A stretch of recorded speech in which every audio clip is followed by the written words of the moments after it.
Pertubuhan Ikatan Usahawan Kecil dan Sederhana Malaysia ikhlas menyerahkan memorandum kepada Datuk Seri Najib Tun Razak meminta Perdana Menteri menyelamatkan pusat beli belah Ampang Park Kuala Lumpur daripada dirobohkan dan sebanyak 5 cadangan alternatif dikemukakan untuk meneruskan projek pembinaan transit aliran massa MRT bagi laluan 2 dari Sungai Buloh ke Putrajaya tanpa merobohkan kompleks itu.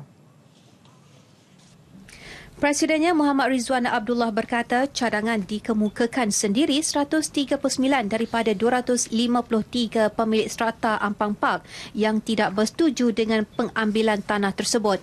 Antara cadangan meminta pihak MRT Corp membina laluan pejalan kaki mengikut cadangan yang dipersetujui pemilik 139 unit strata Ampang Park. Justru mereka memohon Perdana Menteri mempertimbang cadangan untuk kepentingan bersama.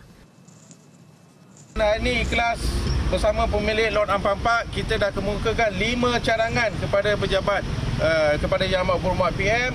Sekurang-kurangnya dalam 5 cadangan, Yang Amat Berhormat PM boleh timbangkan perkara ini. Beliau berkata demikian kepada pemberita selepas menyerahkan memorandum berkenaan kepada Perdana Menteri di Putrajaya.